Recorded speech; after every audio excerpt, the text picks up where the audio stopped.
సమూయేలు మొదటి గ్రంథం 18వ అధ్యాయము మొదటి నుండి కొన్ని వచనాలు చదువుకుందాం. దావీదు సౌలుతో మాట్లాడుట సాలించినప్పుడు యోనాతాను హృదయం దావీదు హృదయముతో కలిసిపోయాను.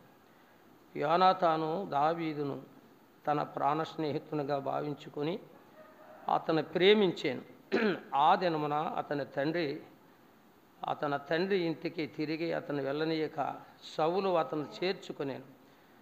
దావీదు తన ప్రాణ స్నేహితుగా భావించుకొని అతనిని ప్రేమించుచు యోనాతాను అతనితో నిబంధన చేసుకునేను. ప్రార్థన చేసుకుందాం. పరిశుద్ధుడా, ప్రేమగల తండ్రి, దయగల మా ప్రభువా, నీ స్తోత్రాలు. ఆరాధనలో మీ దాసులు నిలబెట్టుకొని ఎబ్రీయులకు రాసిన మూలవాక్యం ద్వారా అనేకమైన సంగతుల ద్వారా మాకు వినిపింపజేసిన విధానం బట్టి నాయన మిమ్మల్ని స్తుతిస్తున్నాం. మరలా తిరిగి నాయన మీ వాక్యం వినాలి. నీ పక్షంగా నిలబడ్డాను, బలహీనుడను, పొట్టివాడిని, నోటు మాన్యం గల వాడిని. నాయన ఇదిగో నాలో ఉన్న బలహీనతను పారదోలి మీరు వాడుకోమని, చదివిన లేఖనాలు మా అందరికీ అర్థమయ్యే రీతిలో సహాయం చేయమని, చేరువచ్చిన బిడ్డలతో నీ పక్షంగా నిలబడిన నాతో కూడా ఈ వాక్యాలు మాట్లాడి మహిమ తెచ్చుకోమని మా ప్రభు అయిన యేసు నామములో ప్రార్థించి వేడుకొనిచున్నాము తండ్రి, ఆమేన్. ప్రభునందు ప్రియులారా, మరి ఆ సమూయేలు గ్రంథము 18వ అధ్యాయం నుంచి కొన్ని సంగతులు మనం చదువుకుంటున్నాం, నేర్చుకుంటున్నాం. దావీదు బెత్లెహేముడు. దావీదు యెస్సేకి కడసారు కుమారుడు. భక్తి గలవాడు, ప్రేమ గలవాడు, తల్లిదండ్రులకి విధేయుడు. దేవుడంటే భయం ఉందే, తల్లిదండ్రులకు లోబడేవాడు. అయితే దేవుని బిడ్డల్ని ఎవరేమన్నా ఊరుకునేవాడు మాత్రం కాదు. ఆ త్యాగం దావీదు దగ్గర ఉంది. అయితే ప్రభునందు ప్రియులారా, మరి ఈ దావీదు సౌలు రాజు అయిన తరువాత ఆ ఇశ్రాయేలు రాజ్యానికి ఒక ఘనత తీసుకొచ్చాడు. ఆ ఘనత సామాన్యమైనది కాదు. అటువంటి ఘనత దావీదు తీసుకురావటానికి దేవుడు కృప చూపాడు. ఎందుకంటే దావీదు మీద దేవునికి మొదటి నుంచి ప్రేమ, ఆప్యత, అనురాగాలు ఉన్నాయి. దావీదంటే కూడా దేవునికి ఇష్టం కూడా. అందుకని ఆ మొట్టమొదటగా సౌలుని రాజుగా చేసినప్పటికీ కూడా తన వెంటనే మరలా దావీదుని అభిషేకించి ఆ రాజు స్థానంలో ఆయన నిలబెడటానికి దేవుడు ఇష్టపడ్డాడు. అందుకని దేవుడు దావీదుకి సారిగా సహాయకుడిగా ఉంటాడు. దేవుడు ఎప్పుడు కూడా దావీదుకి తోడుగా ఉంటాడు. ఎందుకంటే దావీదు దేవుని చెప్పిన మాట వింటాడు. అందుకనే ఎబ్రీయులకు రాసిన పత్రికలు అంటాడు, దావీదు నా ఇష్టానుసారుడైన మనుష్యుడు అంటాడు, నా ఉద్దేశాల్ని నెరవేర్చేవాడు అంటాడు. అంటే దావీదు ఏ చిన్న పని చేసినా దేవుడు ఇష్టపడతాడు. తర్వాత దేవుని యొక్క ఉద్దేశాల్ని ఈయన అనుసరిస్తాడు, నెరవేరుస్తాడు అన్నమాట, దేవుని ఉద్దేశాలు. అందుకని దావీదంటే దేవునికి ప్రేమ. కాబట్టి ప్రభునందు ప్రియులారా, ఇక్కడ సౌలు దావీదును తన ఇంటికి చేర్చుకున్నప్పుడు సౌలు కుమారుడు యోనాతాను ఉన్నాడు. మంచి భక్తి గలవాడు. యోనాతాను బలవంతుడు, భక్తి గలవాడు, ధనవంతుడు కూడా. ఎప్పుడైతే దావీదు తన ఇంటికి వచ్చాడో యోనాతాను చాలా సంతోషపడ్డాడు, ఆనందించాడు. వెంటనే వెళ్ళి కౌగిలించుకున్నట్లుగా ఉంది ప్రియులారా. అందుకని ఇక్కడ ఏమని రాయబడిందంటే, యోనాతాను హృదయము దావీదు హృదయముతో కలిసిపోయాను అనే మాట రాయబడింది. కలిసిపోయాను అనే మాట సంఘం వర్తిస్తుంది ప్రియుల, సంఘానికి వర్తిస్తుంది. సంఘం ప్రభుతో కలిసి ఉండాలి. ఎందుకంటే సంఘం తన స్వరక్తం ఇచ్చి సంపాదించిన జీవగల సంఘం. సంఘం ప్రభుతో కలిసి ఉండాలి. అంటే సంఘం వధువే, అంటే పురుషుడు మన ప్రభువైన యేసుక్రీస్తు, ఆయన పెండ్లి కుమారుడుగా రాని ఉన్నాడు. కాబట్టి సంఘం ప్రభుతో కలిసే రోజు ఒకరోజు వస్తుంది. ఆ కలిసే రోజు రాకముందే మనం ఏం చేయాలంటే ఆయనకి ఇష్టమైన పనులు, ఆయన ఉద్దేశాలు, ఆయన ఆజ్ఞలు, ఆయన కట్టడలను మనం అనుసరిస్తూ ఉండాలి. కాబట్టి ఇక్కడ యోనాతాను దావీదుతో తన హృదయాన్ని కలిసి జీవిస్తూ ఉన్నారు. అంత మాత్రమే కాదు, ఇక్కడ యోనాతాను మరలా ఏం చేశాడంటే దావీదును తన ప్రాణ స్నేహితుడిగా భావించాడు. ప్రాణ స్నేహితుడు. దేవుని పిల్లలు శత్రువులుగా ఉండకూడదని సంఘంలో స్నేహితులుగా ఉండాలి. ఎలాగ ఉండాలి? సంఘంలో బిడ్డలు అందరం మనం ఎలాగ ఉండాలి? స్నేహితులుగా ఉండాలి, ప్రాణ స్నేహితులుగా ఉండాలి. ప్రియుల, దావీదుని యోనాతాను ఎలా భావించాడు అంటే దావీదు తన ప్రాణ స్నేహితుడిగా భావించుకున్నాడు. ప్రాణ స్నేహితుడిగా. ఎప్పుడు ప్రాణ స్నేహితుడిగా మనం ప్రభుకుంటామంటే ప్రభు చెప్పినట్లు మనం జీవించినప్పుడు, ప్రభు అడుగుజాడలో మనం నడిచినప్పుడే దేవుడు మనల్ని స్నేహితులుగా భావిస్తాడు. ఆయన దేవుని చెప్పినట్లుగా మనం జీవించాలి. ఆయన అడుగుజాడలో మనం నడిచినప్పుడు ఆయన మనల్ని స్నేహితులుగా భావిస్తాడు. ప్రియుల, అందుకని యోనాతాను దావీదును అక్కడ ఆ రాజ్యంలో ఆ ఘనతను చూశాడు. దావీదు గొలియాతుని చంపడం చూశాడు. దావీదు తన రాజ్యానికి లేక తన తండ్రికి ఒక మంచి ఘనత తీసుకురావటంలో ఆ దావీదుని ఏం చేశాడంటే ప్రాణ స్నేహితుడిగా భావించుకున్నాడు. ఒకవేళ మనం ఏం పని చేయకపోవచ్చు, ఒకవేళ యుద్ధాలు చేయకపోవచ్చు, కానీ దేవుని యొక్క అడుగుజాడలో నడుచుకుంటే చాలు, దేవుడు మనల్ని స్నేహితులుగా భావిస్తాడు. మాట చదువుదామా? చూడండి, యోహాను సువార్త 15వ అధ్యాయం చూడండి, 12వ వచనం కానీ చదువుదాం. నేను మిమ్మల్ని ప్రేమించున్న ప్రకారము మీరు ఒకరినొకడు ప్రేమించవలననేదే నా ఆజ్ఞ. ఇక్కడ ప్రభు చెప్తున్నాడు, ప్రేమ కూడా దేవుడు మనం ప్రేమించినప్పుడు మనను ఇతరులని ద్వేషించకూడదని దాని భావం. నేను మిమ్మల్ని ప్రేమిస్తున్నాను కాబట్టి మీరేం చేయాలంటే ఒకరినొకళ్ళు ప్రేమించుకోవాలి. అయితే ఇక్కడ అంటున్నాడు, ఒకనొకడు ప్రేమించుకొనవలెనని ఏ నా ఆజ్ఞ, తన స్నేహితుల కొరకు తన ప్రాణము పెట్టువారి కంటే ఎక్కువైన ప్రేమ గలవాడు ఎవడనో లేడు అంటున్నాడు. అంటే ప్రాణ స్నేహితులుగా అనమాట. ఎవరికైనా ఒకవేళ మన సంఘంలో ఎవరైనా బాధల్లో ఉన్నారనుకోండి, ఇబ్బందుల్లో ఉన్నారనుకోండి, వారి కొరకు మనం పోనీ ప్రాణసాగం చేయకపోయినా కానీ ఏదో మనకు తోసింది సాయం కూడా చేసేవారుగా మనం ఉండాలి. ఒకవేళ మనం ప్రాణం పెట్టకపోవచ్చు,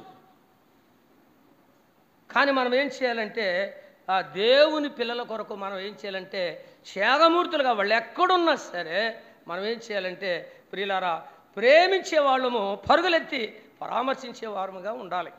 ఇక్కడ అంటున్నాడు చూడండి, ప్రేమ అనేది చాలా ప్రాముఖ్యం అన్నమాట.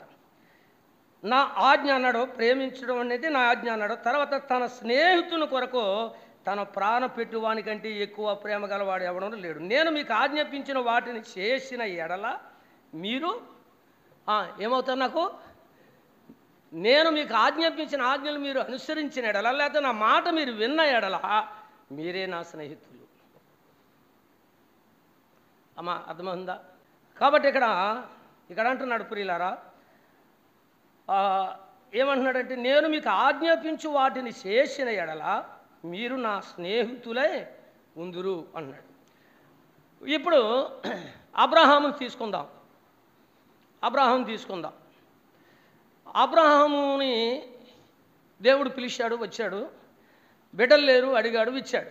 ఇచ్చిన తర్వాత వెంటనే ప్రభు ఆయన ఒక మాట చెప్పాడు. అబ్రహాం అన్నాడు, చిత్తం ప్రభు అన్నాడు, నీ కుమారుడు అనగా నీవు ప్రేమిస్తున్న ఇస్సాకుని నాకు బలి అన్నాడు. చిత్తం ప్రభు అన్నాడు. ఎప్పుడైతే దేవుడు ఆజ్ఞని జారీ చేశాడో దానిని తుంచనాడకుండా, తూషా తప్పకుండా వెంటనే కట్టులు సిద్ధపరచమన్నారు. ఎవరక్కడ? గాడిదను సిద్ధపరచమన్నారు. బాబు నడు అన్నాడు. కొండ మీదకి బయలుదేరారు ప్రియుల. అక్కడికి వెళ్ళిన తర్వాత మధ్యలో నానా కట్టులు ఉన్నాయి, కత్తి ఉంది, బలి ఇవ్వటానికే పుట్టేలేదని అడిగాడు కొడుకు. చాలా బాధపడాలి తండ్రిగా. అయితే బాబా దేవుడు చూసుకుంటాను లేరా అని వెళ్ళిపోతున్నాడు అని పైకి ఎక్కారు. అబ్బాయిని కాళ్ళు చేతులు కట్టాడు, మెలవంచమన్నాడు, కత్తి తట్టుకున్నాడు. పైకి కత్తి ఇలా ఎత్తి ఇలాగ ఏమోయేటప్పటికి అబ్రహాం అన్నాడు. అప్పుడు కూడా చిత్తం ప్రభు అన్నాడు. చూడండి, నిజంగా మనం అనగలమా?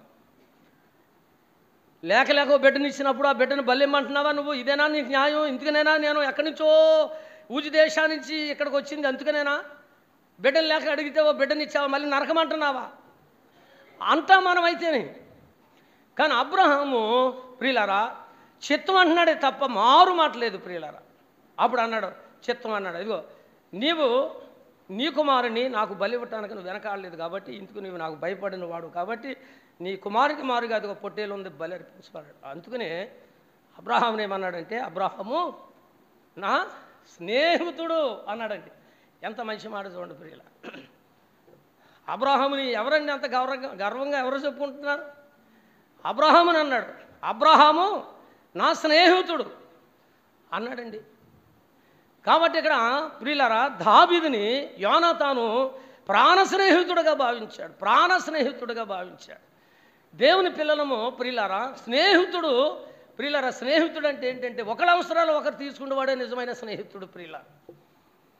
ఒకళ్ళ బాధలో ఒకళ్ళు పాలుభాగస్తులు పొందేవాడే నిజమైన స్నేహితుడు ప్రియులారా. బాధలో ఉన్నప్పుడు తప్పుపోయిన వాడు స్నేహితుడు కాదు, వాని స్నేహితుడు అన్నారు ప్రియులారా. శత్రుత్వం అంటారు ప్రియులారా. బాధలో ఉన్నప్పుడు వెళ్ళి పరామర్శించిన వాడు నీకు తోసిందేమని ఇవ్వచ్చు, ఇవ్వకపోయినా పర్వాలేదు, కానీ ఆ బాధలు ఉన్నప్పుడు మనం వెళ్ళి పరామర్శించి ప్రార్థన చేసిన వాడే నిజమైన స్నేహితుడు ప్రియులారా. అందుకని ఇక్కడ యోనాతాను దావీదుని తన ప్రాణ స్నేహితుడిగా భావించుకొని అతన్నే ప్రేమించాను అన్నాడు ప్రియులారా. అమ్మా బాబు అయ్యా, మనమందరం కూడా దేవునికి స్నేహితులు. మనమందరం కూడా ప్రియులారా ఒకరినొకరు ప్రేమించుకునే వాళ్ళముగా ఉండాలి ప్రియులారా. స్నేహితుడు ఎప్పుడు కూడా ఆ భారము కలిగి బాధ్యత కలిగి స్నేహితుడు కొరకు నిజంగా ఒక్కొక్కటి అంటారా, ఇవాళ ఇంట్లో వాళ్ళకంటే స్నేహితులు చాలా ప్రాముఖ్యమైన వాళ్ళు. నా అవసరతలు తీర్చారు, నా స్నేహితుడు. ఈయన ఎవరంటే నా స్నేహితుడు అంట. స్నేహితుడిని ప్రియులారా మరొక మాట, స్నేహితుడిని నమ్మకూడదు అని కూడా ఉంది బైబిల్లో. స్నేహితుడిని నమ్మకూడదు అన్నాడు. మీరు నా ఆజ్ఞలను అనుసరిస్తే మీరు నాకు స్నేహితులు అన్నాడు. అబ్రహాము నా స్నేహితుడు అన్నాడు.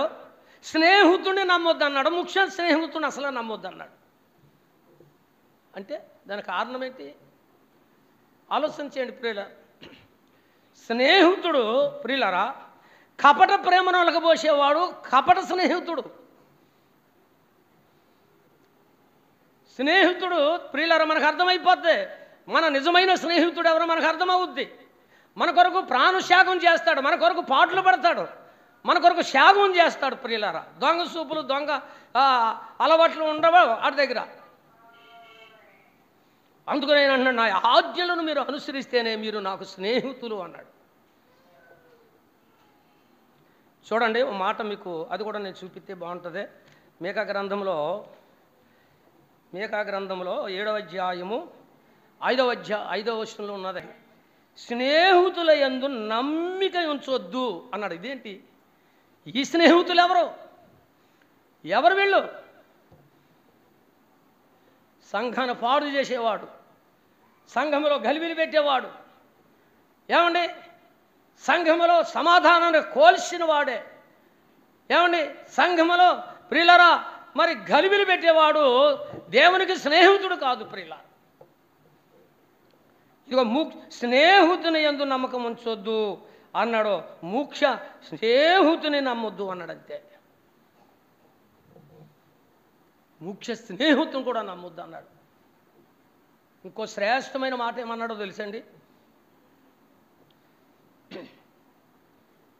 నీ కౌగిట్లో పండుకొని నిన్న దాని ఎదుట నీ పెదవులను కాసుకోమన్నాడు. అంతే. నిజంగా ప్రభునందు ప్రియులారా, ఎన్నో శ్రేష్టమైన మాటలు మన అవసరతల కొరకు దేవుడు ఇక్కడ ఎవరిని నమ్మాలో ఎవరిని నమ్మకూడదు. ప్రియులారా, దేవుని వాక్యానుసారంగా జీవించిన వాళ్ళని నమ్మాలి మనం. ప్రియులారా, దావీదుని ప్రాణ స్నేహితుడిగా భావించుకున్నాడు ప్రియులారా.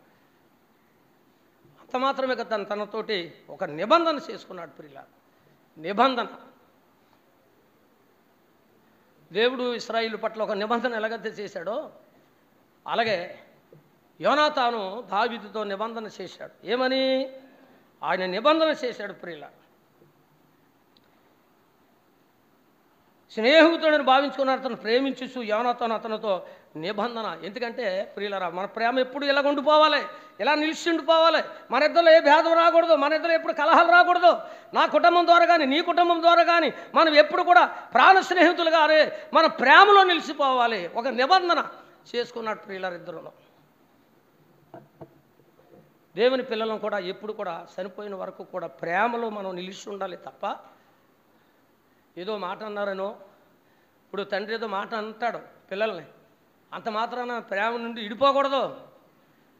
దైవ సేవకులు ఏదైనా మాట అంటారు, ఒక మాట ఇస్తున్నప్పుడు దాన్ని సమాధానించుకోవాలి తప్ప ప్రేమలో నుండి తొలగిపోకూడదు. ఏమండి, దావీదుని ఎన్ని మార్లు తరిమేస్తున్నాడండి. సౌలు ఎన్నిసార్లు తరిమేస్తున్నాడు. ఆయన కొండల్లోను గుహంలోను దాక్కుంటున్నాడు. సరైన నిద్ర లేదు, బొవ్వలేదు, సరైన ఆహారం లేదు. అయినా కానీ దావీదు సౌలుని ప్రేమించడం మానలేదు. కాబట్టి దేవుని పిల్లలు మనము ప్రేమ కలిగి జీవించాలి. ప్రేమ కలిగి జీవించాలి. స్నేహితుడు, ముఖ్య స్నేహితుడు ప్రేమ కురిపించాడు. నమ్మొద్దు. నీ బాధలో, నీ వాగలో, నీ శ్రమలో, నీ ఇబ్బందులు పాలు భాగస్థులు పొందాడు. ప్రేమ కురుపుతాడంతే, పెదాలమ్మట కురిపిస్తాడంతే ప్రేమ. అలాంటి నమ్మొద్దు. కాబట్టి ప్రభునందు ప్రియ సోదరి సోదరులారా, దేవుని పిల్లలు మనం ఒకళ్ళని ప్రేమించుకోవాలి. ఓ మాట చదువుతారా?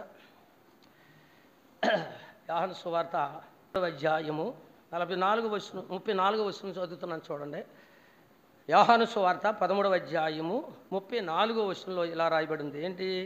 మీరు అంటే బహువచనం, అంటే మీరు అంటే మనమందరము, అందులో నేనున్నాను, మీరున్నారు, అందరం ఉన్నాం. మీరు అనే మాటలో ఒకరినొకరు ప్రేమింపవలనని మీకు క్రొత్త ఆజ్ఞ ఇచ్చుచున్నాను. నేను మిమ్మల్ని ప్రేమించినట్టే మీరును ఒకరినొకడు ప్రేమింపవలెను.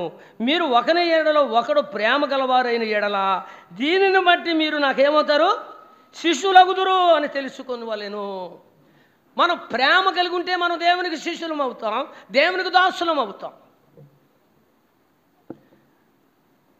మనలో ప్రేమ లేదనుకోండి ప్రియులారా, దాటుకొని పక్కన వెళ్ళిపోయారు అనుకోండి, నమ్మొద్దు. వాడిని అన్నాడు, స్నేహితుడిని నమ్మొద్దు, ప్రేమ లేని వాడిని నమ్మొద్దు. ఆడు ఎంత భక్తి గలవాడు, ఎంత పాటగాడని, ఎంత వాక్యమును బోధించినా సరే నమ్మొద్దండి.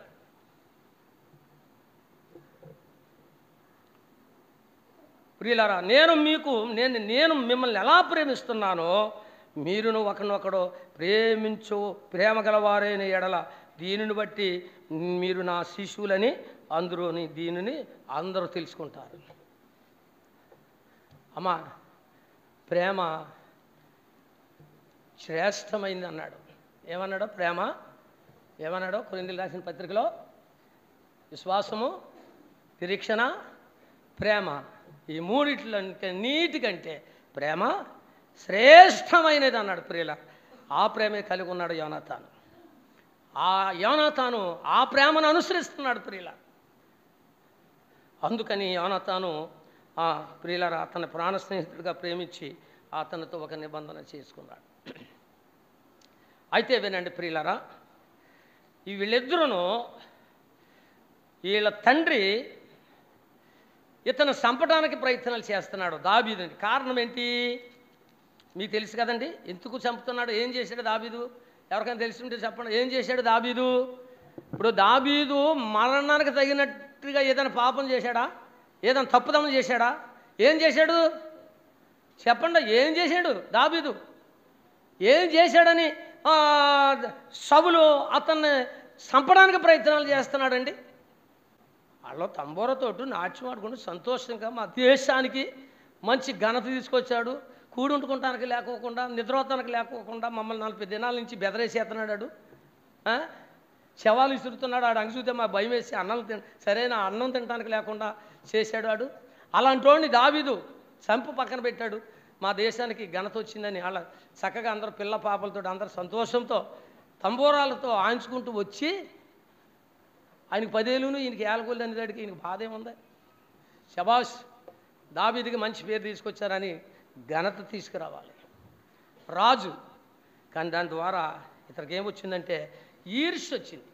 ప్రియులారా, ఎందుకు ఈర్ష్య వచ్చిందంటే ప్రియులారా ఒక మాట చెప్పనా, కాంతిని తిరగండి 16వ అధ్యాయము, అదే సమూయేలు గ్రంథము 16వ అధ్యాయము 12లోనే ఆ దేవుడు సమూయేలు ద్వారా అతను అభిషేకించేశాడు. చూడండి 16:12 అతడు వాని పిలవనంచి లోపలికి తోడుకొని వచ్చాను. అతడు ఎర్రనవాడును చక్కని నేత్రము గలవాడును చూచుటకు సుందరమైన వాడునై ఉండేను. అతడు రాగానే నేను కోరుకున్నవాడు ఇతడే అని నువ్వు లేచి వాని అభిషేకించమని యెహోవా సెలవిచ్చిన. సమూయేలు తైలపు కొమ్మును తీసి వానిని సహోదరులు ఎదుట వానికి ఏం చేశాడు? అభిషేకము చేసిన నాటి నుండి, చూడండి ఈ మాట కావాలి మనకి, నాటి నుండి యెహోవా ఆత్మ దావీదు మీదకి బలంగా వచ్చిన తరువాత సమూయేలు లేచి రామాకు వెళ్ళిపోయాను. 14 యెహోవా ఆత్మ సౌలుని ఇడిసిపోయి యెహోవా వద్ద నుండి ఏమొచ్చింది అతనికే? దురాత్మ ఒకటే ఆయనకు. దేవుని అనుసరించకపోతే దురాత్మ వస్తుంది మన మీదకే. దురాత్మ ఇప్పుడు నువ్వు సరైనగా దేవుని వాక్యానుసారంగా జీవించట్లేదంటే, క్రమంగా దేవుని మందిరానికి రావట్లేదంటే దేవుని ఆత్మ పోయింది, దురాత్మ మనలోకి వచ్చింది. క్రమశిక్షణ పాలన లేదు సౌలు దగ్గర. దేవుడు ఈ సౌలు మీద యెహోవా ఆత్మ సౌలును ఇడిసిపోయాను. యెహోవా యొద్ద నుండి ఏమొచ్చిందంట? ఆయనకి దురాత్మ ఒకటి వచ్చి అతన్ని ఎర్రిపడుతుందన్నమాట. దురాత్మ వచ్చినప్పుడల్లాను సౌలు గారు ఈయన మీద ఈట్లు ఇసిరేవాడు, కత్తులు ఇసిరేసేవాడు. దురాత్మకే అంత శక్తి ఉంది ప్రియులారా. అందుకని దావీదు మీద ఇతనికి కోపం ఊగురడిపోతున్నాడు అనమాట. చంపేయాలి, అసలు చంపాలి ఈడు. అసలు ఈడు ఉంటే నాకు రావాల్సిన ఘనత ఈడు తీసుకున్నాడు. ఈడికి ఆ ఘనత, ఈడు చచ్చిపోతే ఘనత నాకే ఉంటుందేమో అనుకుని దావీదుని చంపడానికి ప్రయత్నాలు చేస్తున్నాడు. అసలు దావీదు ఎలాంటి వాడో తెలిసింది ప్రియులారా? అనుకూలుడు అని ఉంది. దావీదు ఎలాంటి వాడంట చెప్పండి, చెప్పండి. అనుకూలుడు అంటే ఏంటి? దాని అర్థం ఏంటి? అనుకూలుడు అంటే ఏంటి? అనుకూలుడు అనమాట. ఎందరికి అనుకూలుడు? చూడండి ప్రియులారా, ఇక్కడ అన్నాడు, ఏమన్నాడంటే ఇదిగో సౌలు యోధుల మీద అతను నియమించాను, జనులందరి దృష్టికి, సౌలు సేవకుల దృష్టికి దావీదు అనుకూలుడై ఉండేను. ప్రియులారా, దేవుని పిల్లలు మనం మన గ్రామంలో పెద్దలకి చిన్నలకి అందరికీ మనం అనుకూలంగా ఉండాలి. అది తలెత్తి తిరిగే అవకాశం దేవుడు మనకి ఇవ్వలేదు. అర్థమైందండి? తలెత్తుకు తిరిగే అవకాశం మనకి ఇవ్వలేదు. మనం ఎప్పుడు కూడా తగ్గించుకునే ఉండాలి. హెచ్చించుకునడానికి మాత్రం ఏ కోశాన దేవుడు మనకు అవకాశం ఇవ్వలేదు. మత్తయి సువార్త చూడండి. మత్తయి సువార్తలో 18వ అధ్యాయంలో మాట ఉంది. బాబు చదువుదాం, చూడండి. మత్తయి సువార్త 18వ అధ్యాయంలో ఒక మాటను చదువుదాం త్వరగా. మత్తయి సువార్త 18:4. 18:4లో ఏమని ఉందంటే, కాగా ఈ బిడ్డ వల్లే తన్ను తాను తగ్గించుకున్నవాడు ఎవడో వాడే పరలోక రాజ్యంలో గొప్పవాడు అన్నాడు. ప్రియులారా, మనం ఏం చేయాలి? వీళ్ళ దావీదు అలాగా అనుకూలుడు అంటే ఆడు గొలియాతుని చంపినప్పుడు అసలు ఏం చేయాలి తెలుసా? ఏడురా మనమైతే ఏరా ఎర్రవీకి తిరుగుతాం మనమైతే. గొలియాతుని చెప్తే ఇక అయ్యి బాబు మన అంటాడు, ఇక ఎవడు లేడు బాబు, ఆడు గొలియాతుని చంపాడు, దగ్గరికి వెళ్ళకుండా బాబు చంపేస్తాడు. అసలు ఎవడైనా పోకుడు ఎవడైనా కొడితేనే భయపడుతున్నాం మనం. గొలియాతుని అలాంటి వాడిని ఇక్కడ మనలో ఎవడైనా ఒకటి చంపితే అసలు ఆడ ముందు మనం అందరం బలాద్దూరు అసలు మాట్లాడినవాడు అనమాట. కానీ గొలియాతును చంపినా కానీ దావీదు అందరికి ఎలాగొన్నాడండి? అనుకూలుడిగా ఉన్నాడు. ప్రియుల, రక్షించబడిన ప్రతి ఒక్కరు కూడా చేయవలసిన యొక్క పని ఏంటంటే అనుకూలంగా ఉండాలి. మనం అనుకూలంగా ఉండాలి. ప్రతి ఒక్కరికి ఇంట్లో భర్తకు అనుకూలం, బిడ్డలకు అనుకూలం, సంఘంలో సేవకులకు అనుకూలం, దేవునికి అనుకూలం, ఒకరి పట్ల ఒకరు అనుకూలంగా ఉండాలి. అంతే తప్ప ఎర్రవీగటానికి ఏ కోసాన దేవుడు మనకి ఇవ్వలేదు ప్రియులారు, ఎక్కడ కూడా ఇవ్వలేదు. అందుకని దావీదు ఒకటే శుభుద్ధి కలిగిన వాడు, రెండోది అనుకూలుడై ఉన్నాడు. అమ్మ నేర్చుకోవాలి మనం, తెలుసుండే అనుకూలంగా ఉండాలి, దేవునికి అనుకూలంగా ఉండాలి. అనుకూలంగా ఉండాలని తలదించుకోవాలి. తలెత్తుకుంటే అవకాశం దేవుడు మనకి ఇవ్వలేదు. అందుకని పేతురు రాసిన పత్రికలు అంటాడు, ఆయన బలిష్టమైన చేతి కింద మీరు ఎలాగుండాలి? ఎలాగుండాలన్నాడో, ఆయన బలిష్టమైన చేతి కింద మీరు దేన మనుషుకులై ఉండు, తగిన సమయంలో నేను మిమ్మల్ని. అప్పుడు దాకా మనం ఎలాగుండాలి? దేవునికి అనుకువగా ఉండాలి. ఎప్పుడు హెచ్చిస్తాడో తెలియదు మనల్ని. ఇప్పుడు దావీదు చూడండి ఎలాగొస్తున్నాడు చూడండి ప్రియులారా. గొర్రెలు కాపుకుంటున్నాడు, అరణ్యంలో గొర్రెలు కాసుకుంటున్నాడు. గొర్రెలు కాసుకున్నవాడు వాళ్ళ అన్నగారులకి రొట్టును పాలు పట్టుకొచ్చాడు, టిఫిన్. దాని ఏంటి అంటారు మనం? ఆ యుద్ధంలో ఉన్నారు వాళ్ళు. గొలియాతు దగ్గర యుద్ధం ఏం యుద్ధం? వాళ్ళు మొఖం యుద్ధం. వాళ్ళు అలా తిరుగుతున్నారు అటు ఇటు, పని పాటలు లేని తిరిగినట్టు. ఆడమ్మ ఆ నదాతలుండి ఏంట్రా అలా చూస్తున్నారో ఏంటి, రాండి నన్ను ఎవరు జయించాడో రండి, నన్ను జయిస్తే మీకు మేమందరం దాసులం అయిపోతామన్నారు పిలిస్తే. ఆడిని చూసి ఆడు అంగులు మాటకి జడిసారండి, మాటకి జడిసిపోయారు అందరం. ఒక్కొక్కడు మాటకి జడుతాం.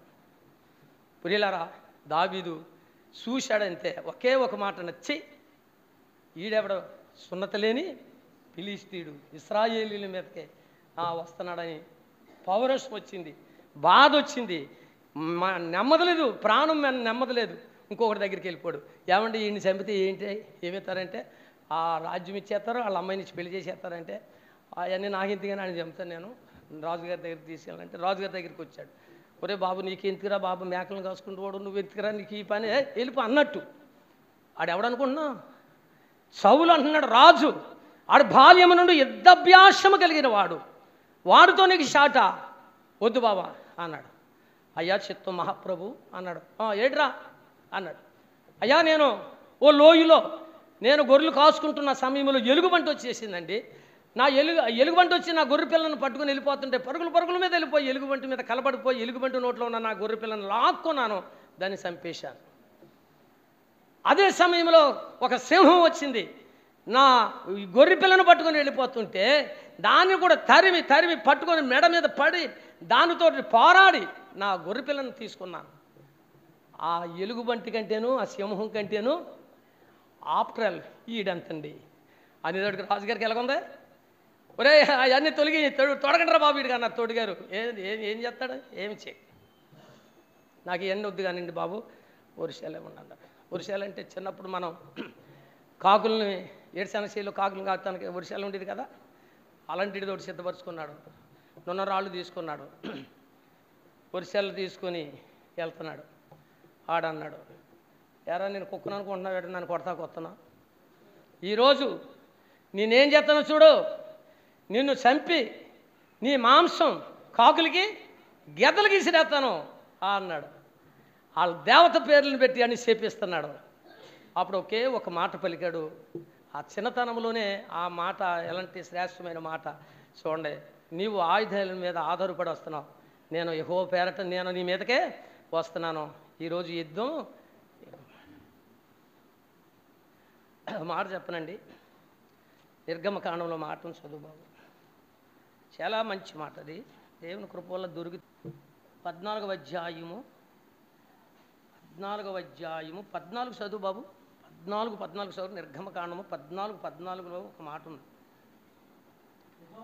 ఇదిగో చూడండి, మాట చూడండి. యెహోవా మీ పక్షంగా యుద్ధము చేయును, మీరు ఊర్ఖయే ఉండవలెనని ప్రజలతో చెప్పాను. తర్వాత 25 కూడా చదువు. 25 కూడా చదువు. అది అక్కడ పెట్టు. 25 కూడా చదువు. వారు రథచక్రములు ఊడినప్పుడు చేయగా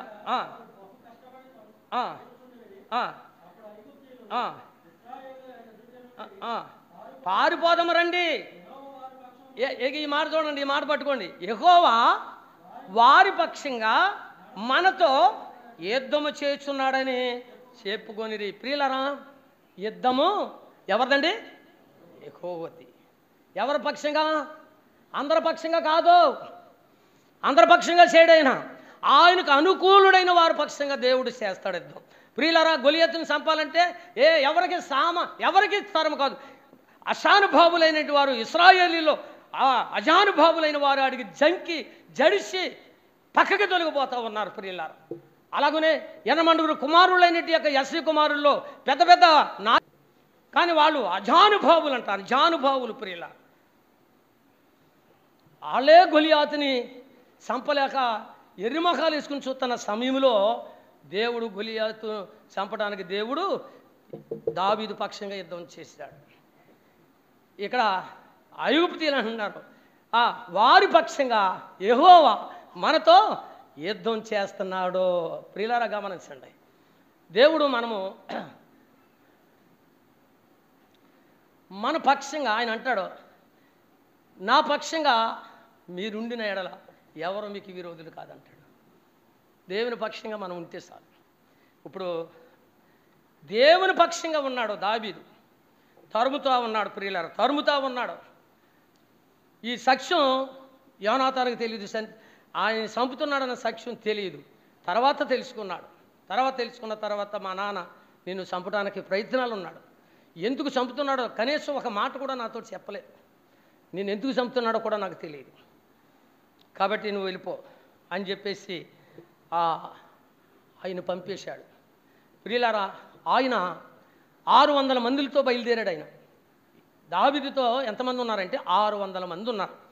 600 మంది అంటే పురుషులు 600 మంది. వాళ్ళతో భార్యలు ఉన్నారో, వారికి బిడ్డలు ఉన్నారో, వారికి ఇళ్ళు లేవు, వాకళ్ళు లేవు. అదిగో సభలు వచ్చేస్తున్నాడంటే మళ్ళీ అక్కడి నుంచి మళ్ళీ ఇంకొక అరణ్యంలోనికి పరిగెత్తుకెళ్ళిపోయేవారు. వాళ్ళు కూడా ఈయన వెళ్ళిపోయేవాడు. ఒకరోజు అన్నారు వాళ్ళు, ఆ మాట చదువుదాం సమూయేలు గ్రంథంలో. వీళ్ళు ఎవరిని ఇక్కడ ఒక అబీమెలెకు అతను ఇక్కడ ఉన్నాడన్న సంగతి చెప్పలేదని నీ వాడి పక్షంగా ప్రార్థన చేస్తున్నావు. నువ్వు కత్తి ఇచ్చావాడికి, గొలియాతుని చంపిన కత్తి కూడా ఇచ్చావాడికి, ఆడు నీ షాట్ నుంచుకున్నావు కాబట్టి నువ్వు వాడి మాట నాకు చెప్పలేదు, ఇక్కడ ఉన్నాడన్న సంగతి చెప్పలేదు కాబట్టి ఈరోజు నీకు నీ కుటుంబానికి మరణమని ఏం చేశాడంటే అక్కడున్న సేవకులు వాళ్ళని చంపండి అంటే వాళ్ళు అన్నారు, బాబు సేవకులు మేము చంపమంటే అక్కడ ఒకడు పనికి మాలోడు ఒకడు ఉన్నాడు, ఎవడొకడు ఉంటాడు కదా. ఆడన్నాడు నేను చెబుతానని కత్తి కర్రించుకొని వెళ్ళిపోయి వాళ్ళందరినీ చంపేశాడు. ప్రియులారా, దేవునికి భయపడాలి. ఇప్పుడు ఇంతకే దేవునికి భయపడుతున్నాడు. సౌలుని చంపడానికైనా, సౌలు మాటను ఎదిరికిస్తాకైనా దేవునికి భయపడుతున్నాడు దావీదు. దేవుని సేవకులు భయపడాలి ప్రతి ఒక్కరూ కూడా. ప్రియులారా, ఎందుకో తెలుసా? ఆయన అనుమతి లేకుండా మేము వాక్యం చెప్పడానికి అధికారం లేదు. అర్థమైందా? మీ పైన నాయకులుగా ఉన్నవారు మీ కొరకు లెక్క చెప్పవలసిన వారు ఉన్నారు కనుక వారికి మీరు లోబడి ఉండాలి అని దేవుని వాక్యం తేటగా చెప్తా ఉంది. ప్రియులారా, సౌలు రాజు, ఆఫ్టర్ నేనెవరిని? సౌలుకి నేను లోబడాలని ఆయన చంపడానికి ప్రయత్నాలు చేసిన లోబడే మనస్తత్వం కలిగిన ఉన్నాడు. పిల్ల అబీమెలెకుని ఇంట్లో ఉన్న వాళ్ళందరిని చంపేసినప్పుడు వీళ్ళందరూ కలిసి మళ్ళా ఇంకో దేశానికి పరిగెత్తుకొచ్చేసారు. అక్కడికి వచ్చేస్తే అక్కడ ఏం చేశారు? ఫిలిస్తీన్లు వాళ్ళు కేళ్ళ మీద పడిపోయారు. ఫిలిస్తీన్లు పడిపోయి వాళ్ళ ధాన్యం, వాళ్ళ కుప్పలన్నీ నూరు చేసుకుని ఆ ధాన్యం అంతా పట్టిపోతుంటే వాళ్ళు గోల్ని గోలెత్తేస్తుంటే ప్రభా వాళ్ళు మరి వీళ్ళు ధాన్యం అంతా ఎత్తిపోతున్నారు, వాళ్ళ మీద యుద్ధం చేయనంటే వెళ్ళి చేయన్నాడు. అన్ని పట్టుకొని వచ్చేసి మళ్ళీ వీళ్ళకి అప్పచెప్తే మళ్ళీ సౌలు ఈ కేళ్ళన్న ప్రదేశంలో ఉన్నాడన్న సంగతి వాళ్ళకి వర్తమానం వెళ్ళిపోతే వీళ్ళు ఏం చేశారంటే ప్రార్థన చేస్తే ఇదిగో ఈ కేళ్ళ వారు మిమ్మల్ని అప్పగించడానికి సిద్ధంగా ఉన్నారు, మీరు ఎక్కడి నుంచి వెళ్ళిపోండి అన్నాడు మళ్ళీ ప్రభు. ఎందుకు వీళ్ళకి ఉపకారం చేశాడు, కానీ ఉపకారం చేశాడు కానీ వీళ్ళు భయపడ్డారు. ఎందుకు ముందర ఒకరిని చంపించేసాడు, మమ్మల్ని కూడా చంపించేస్తాడు బాబా అని చెప్పేసి వీళ్ళని అప్పచెప్దానికి వాళ్ళ ఉంటే దేవుడు అన్నాడు నువ్వు ఎక్కడి నుంచి వెళ్ళిపో, జీపారణ్యమునకి వెళ్ళిపోయారు. అక్కడికి మళ్ళీ యోనాతాను వచ్చాడండి. యోనాతాను వచ్చి మాట్లాడుతున్నాడు చూడండి 23 అధ్యాయం 16 వచనములో, అప్పుడు సౌలు కుమారుడైన యోనాతాను లేచి మనము లోయలో ఉన్న దావీదు వద్దకు వచ్చి నా తండ్రి అయిన సౌలు నిన్ను పట్టుకొనజాలడో.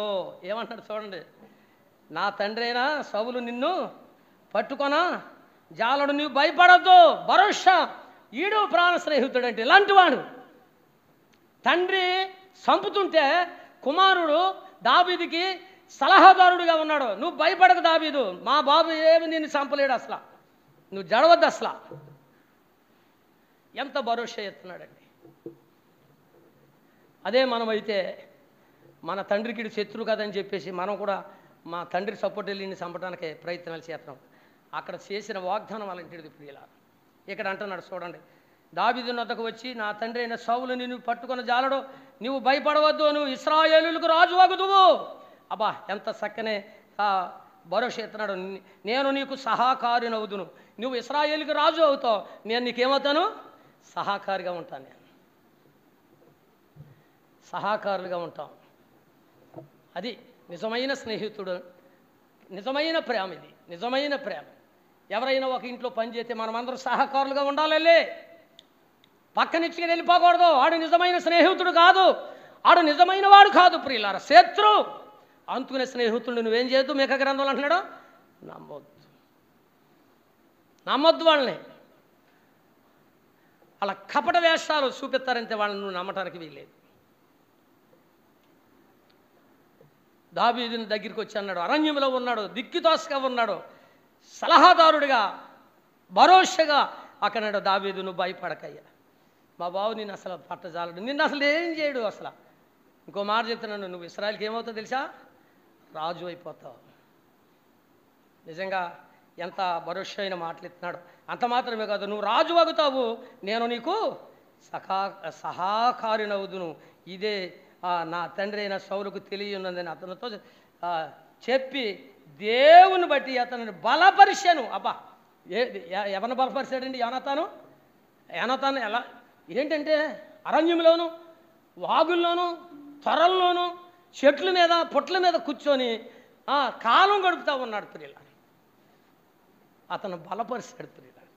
ఎవరైనా మనం కృంగిపోయినప్పుడు, బాధల్లో ఉన్నప్పుడు, నెమ్మది లేనప్పుడు, సుఖం లేనప్పుడు, దిక్కుతోసినప్పుడు, శాకుడుగా, సహోదరుడిగా, స్నేహితుడుగా వాళ్ళు మనం ఏం చేయాలి చెప్పండి, ఏం చేయాలి, మనం బలపరచాలి. ఆడే నిజమైన స్నేహితుడు. నాకెందుకని నువ్వు పక్కన వెళ్ళిపోతే నువ్వు నిజమైన స్నేహితుడు మాత్రమే కాదు, పక్క నుంచి దాటుకొని వెళ్ళిపోకూడదు. దేవుని పిల్లలు మనం అందరం దేవుని పిల్లలు ప్రియుల. ఆయన రక్తంలో కడగబడిన వారు మనమందరం కూడా ప్రియులార.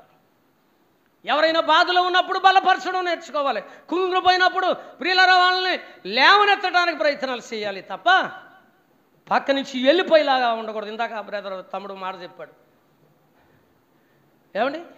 ఎవడండి దొంగల చేతిలో పడిపోతాం, ఎవడండి ఎక్కడి నుంచి వెళ్తున్నాడో, యెరూషలేము నుండి ఎరుకో పట్టణము దిగి వెళ్తున్నాడంట. ఎవరి చేతిలో పడ్డాడో, దొంగల చేతిలో పడ్డాడంట.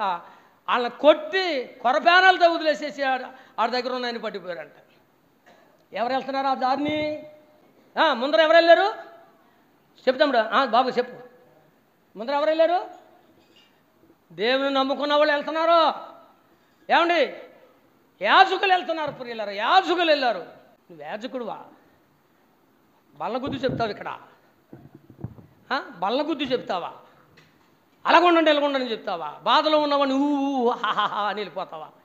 ఆడేనా నిజమైన స్నేహితుడు? ఆడేనా నిజమైన ప్రేమ గలవాడు? తర్వాత ఎవరు వెళ్ళారు? లేవీలు వెళ్ళారు ప్రియులారా.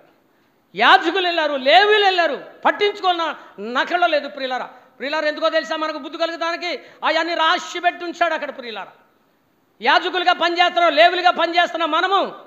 ప్రియులారా బుద్ధి కలగాలి. మనం ఎవరైనా మన సంఘంలో మన గ్రామంలో ఎవరైనా బాధలు ఉన్నప్పుడు ఓదార్చాలి, బాధలో ఉన్నవారిని ఓదార్చాలి, బలపరచాలి. దేవుడు మనకిచ్చిన ఆ గొప్ప వరం అది. ఆడే నిజమైన స్నేహితుడు. ప్రియులారా ఇదిగో చూడండి, జీపు అరణ్యంలో ఉన్నాడంట. జీపు అరణ్యంలో అంటే అసలు కన్నుమీను కానని లైట్లు లేవు, అరణ్యం, లైట్లు లేవు, చీకటి యగాధములో ఉన్నప్పుడు మనము దావీదు దగ్గరికి వెళ్దామని యోనాతాను వచ్చి అంటున్నాడు. ఏమన్నాడో తెలుసా? దావీదు, నా తండ్రి నిన్ను పట్టుకొని జాలడు.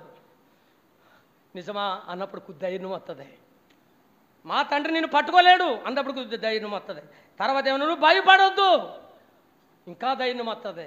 నువ్వు ఇశ్రాయేలుకి రాజు అవుతావు, ఆహాహా ఇంకా ధైర్యం వస్తుంది, నీకు నేను సహకారిగా ఉంటాను అన్నాడు. అని ఏం చేశాడు తెలుసా? కొన్ని మాటల ద్వారా ఆ దావీదుని అరణ్యంలో బలపరిచి తన ఇంటికి వెళ్ళాడంట. ఆడు నిజమైన స్నేహితుడు. దావీదు హృదయముతో యోనాతాను హృదయము కలిసిపోయిన వాళ్ళు చేసే పనులు ఇలాగుండా. చనిపోయి ఏడుతుని బాధల్లో ఉంటే నువ్వు పక్కంట క్యారేజీలు పట్టుకున్నావు, లేకపోతే నీ డ్యూటీలకు వెళ్ళిపోతావు. ఏమాత్రం ధర్మం అన్నది? వాళ్ళతో కూడా నువ్వేం చేయాలి? రోమపత్రిక తీయండి, రోమపత్రిక తీయండి.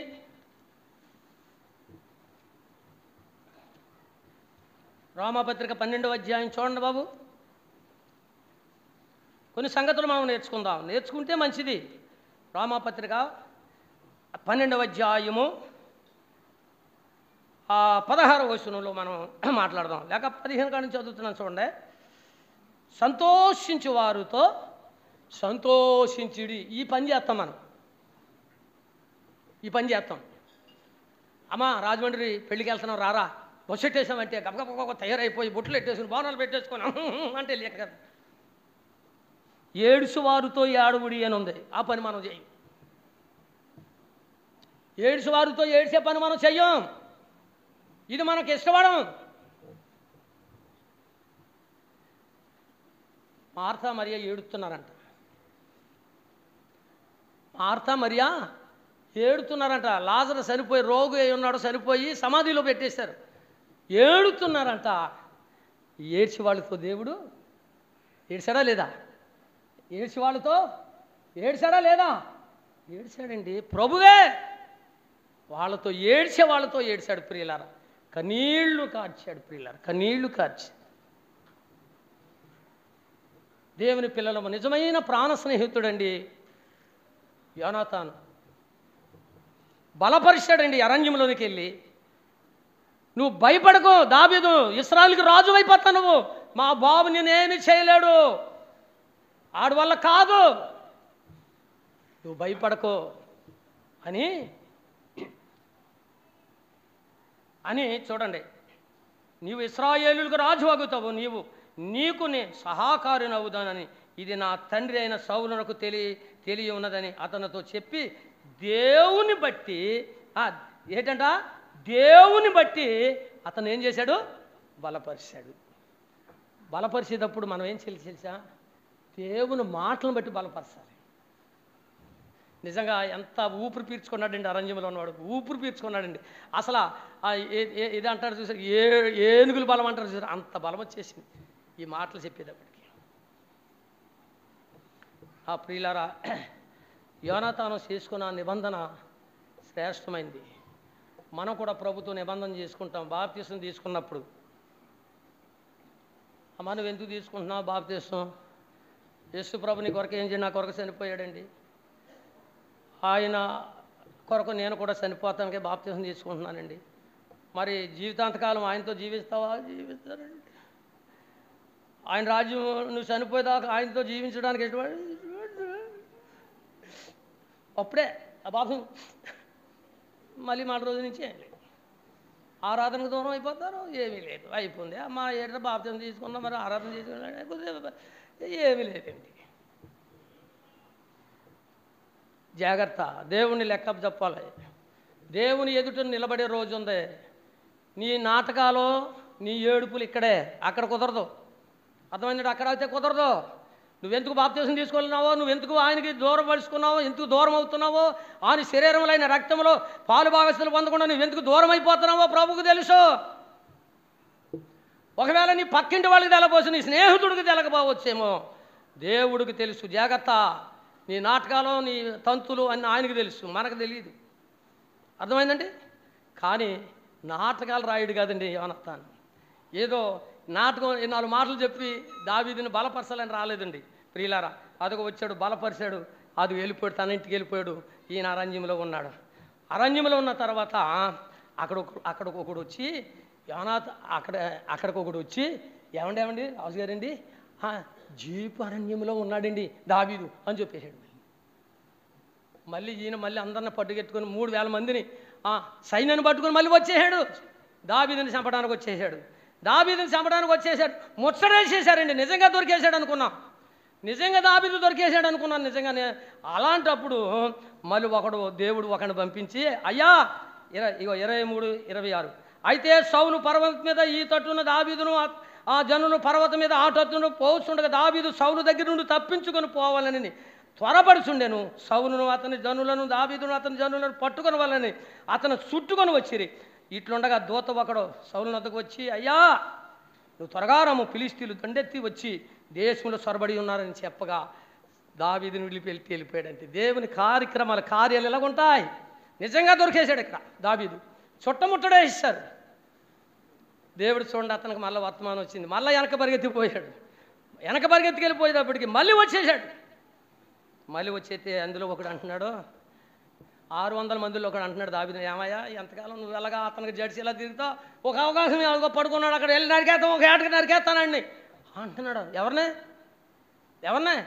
సౌలుని. వచ్చేసేటప్పుడు కదుగో అక్కడ ఉన్నారు. మేము ఇదిగో నువ్వు ఒకసారి ఇలాగే 4 చదువుతాను చూడండి.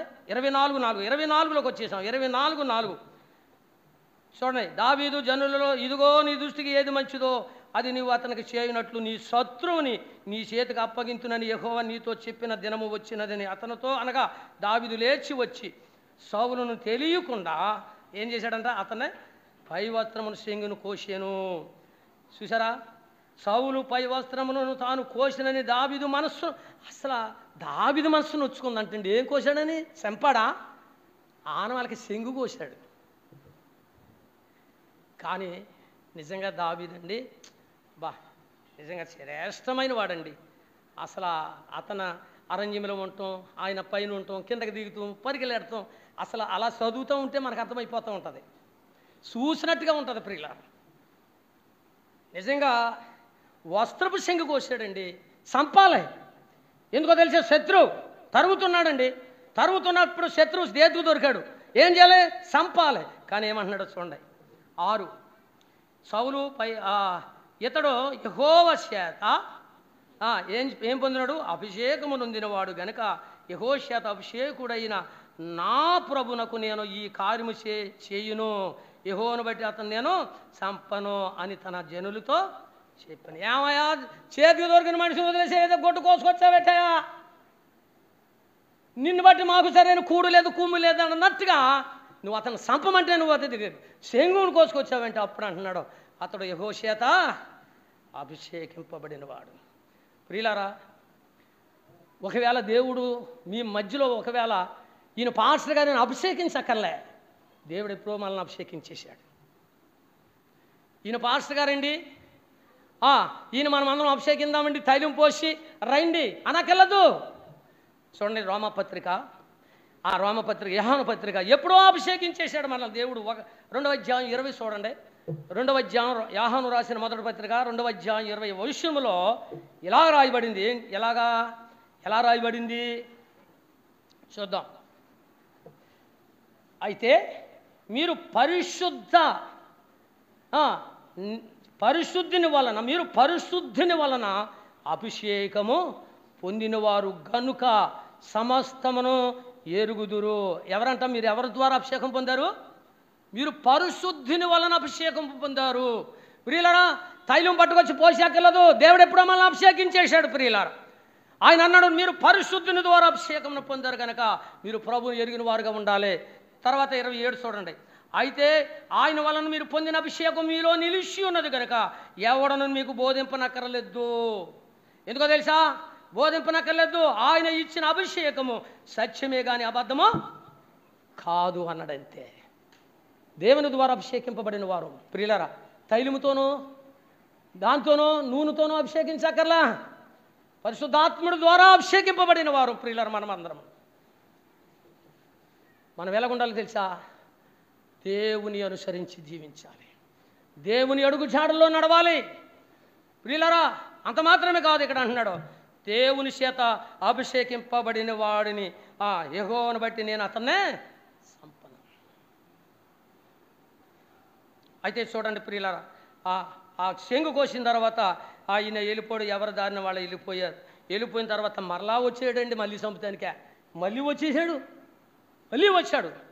అప్పుడు దావీదు ఇసుకు చెంది ఒక మాట అన్నాడు. చూడండి, అది కూడా మీకు చదివిస్తాను. చూడండి, 24వ అధ్యాయము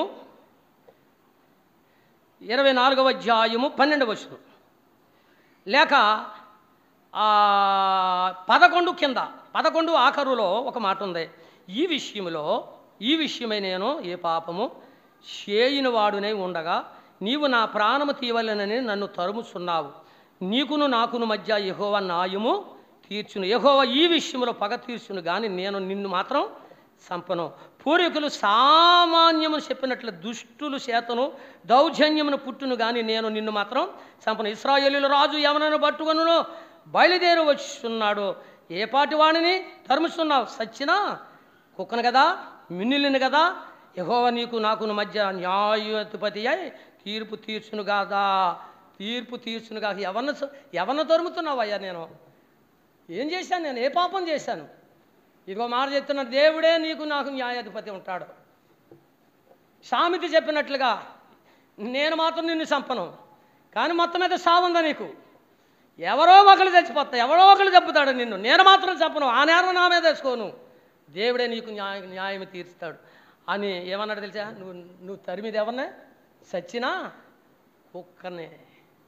సచ్చిన కుక్క అంటే వాడిని నన్ను తరుముతున్నావు బాబు అని చెప్పి కిందకు వచ్చాడు. చూడండి, కిందకే అక్కడ ఒక మాట ఉంది, అది కూడా నేను చదివి ముగిస్తాను. 16 చదువుదాం. చూడండి, 24:16. దావీదు ఈ మాటలు సౌలుతో మాటలాడి సాలింపగా సౌలు, దావీదా నాయనా ఈ పలుకు నీదేనా అని బిగ్గరగా ఏం చేశాడు? ఏడ్చాడండి. దావీదు మీద ప్రేమ ఉంది. దేవుడు దావీదు ద్వారా చేసిన పనులన్నీ జ్ఞాపకం ఉన్నాయి. ఎందుకు తరుముతున్నాడు అంటే ఇతని మీదకి ఏమవుతుందో చెప్పండి. ఏమవుతుంది ఇతని మీదకే? దురాత్మ. ఇప్పుడు దుష్ట తలంపులు మనలో ఉన్నప్పుడు ఆరాధనకు దూరంగా ఉండకపోతే రొట్టె ఎలా తీసుకుంటామండి? దురాత్మ మన మీదకి వచ్చినప్పుడు, సాతానుడు తలంపులు మనలోకి ఉన్నప్పుడు, గొడవలకి తారు చేయకపోతే, దెబ్బలాట్లకి వెళ్ళకపోతే ఇంకేం చేస్తాం మనం? సాతానుడు గొడవలు పెట్టేవాడు. అమ్మా, సమాధానం లేకుండా చేసేవాడు సాతానుడు. అందుకే పౌలు గారు అంటున్నాడు, మీరు అపవాదికి చెప్పండి, అపవాదికి మీరు ఎంతమంది ఇచ్చాం చోటు? ఎంతమంది వాడు స్వాధీనమలో ఉన్నాం మనం? చోటిచ్చి వాడికి చోటిచ్చిన కారణాన్ని బట్టే ప్రియులారా ఏదేను తోటలో ఆనందాన్ని పోగొట్టుకున్నారో ఆదాము అవ్వ. ఆడి మాట విన్న కారణాన్ని బట్టి మనం ఎవరి మాట వింటున్నాం? మన సృష్టికర్త అయిన దేవుని మాట మనం వినాలి. ఇదిగో ఇక్కడ అంటున్నాడు, ఏమంటున్నాడో తెలిసి, నాయనా దావీదా ఈ పలుకు నీదేనా బాబా అని బిగ్గరగా ఏడ్చి దావీదు తిట్లేను. యెహోవా నిన్ను నీ చేతి ఏదంటున్నాడు? ఏమన్నాడు? యెహోవా నన్ను నీ చేతికి అప్పగింపగా నీవు సంపగా విడిచినందుకు ఈ దినము నీవు నాకు ఏం చేశావు? నాకు ఉపకారము చేసిన వాడే. నా ఎడలు నీకున్న ఉపకార బుద్ధిని ఎల్లడ చేసేటివి గనుక నీవు నాకంటే నీతిపరుడువు. ఒకని తన శత్రువు దొరికిన ఎడల మేలు చేసి పంపివేయినా? ఎవరంటున్నారు ఈ పలుకులు? చూడండి, ఒకడు తనకు శత్రువు దొరికినప్పుడు మేలు చేస్తాడా? చంపడా? కానీ నువ్వు నాకేం చేస్తావు? మేలు చేసేవు. నువ్వు నీతిపరుడువు. కాబట్టి ఇదిగో ఇప్పుడు నీకు శత్రువుగా నేను దొరికినప్పుడు నాకు మేలు చేసి పంపి వేసితివి. ఇదిగో ఈ దినము నీవు నాకు చేసిన దానిని బట్టి యెహోవా ప్రతిగా నీకు మేలు చేయునుగాక, నిత్యముగా నీవు రాజు వగుదువు. ఏమన్నాడండి? ఏమన్నాడో దావీదుని? నిత్యముగా నీవు రాజు వగుదువు అన్నాడంతే. ఇశ్రాయేలు రాజ్యము నీకు స్థిరపరచబడునని నాకు తెలియను. కాబట్టి నా తర్వాత నా సంతతి వారిని నీవు నిర్మూలన చేయకుండానట్లు నా తండ్రి ఇంటికి నా పేరు నిలబెట్టి వేయి బాబు. బాబు నువ్వు ఇశ్రాయేలుకి రాజు అయిపోతావు, కానీ నా పేరు నిలబెట్టు. నా సంతతి వారిని జ్ఞాపకం చేసుకో. నేను ఎలాగ ఈ లోకంలో ఉండను, ఎలాగ చనిపోతాను, నువ్వు రాజు అయిపోతావు. నా సంతతి వారిని నువ్వు జ్ఞాపకం చేసుకోమంటాడు. ప్రియులారా, నేను ముగిస్తాను. అందుకునే కాబోలు యోనాతాను బట్టి నేను ఉపకారం చేయటానికి రాజు కుటుంబంలో, సౌలు కుటుంబంలో ఎవడైనా కలడా అన్నాడు ప్రియులారా. కాబట్టి నా ప్రియ సోదరులారా, ముగించుకున్నాం. 25లోకి వచ్చాం. దేవుని చిత్తం అయితే 25 తర్వాత చదువుకుందాం.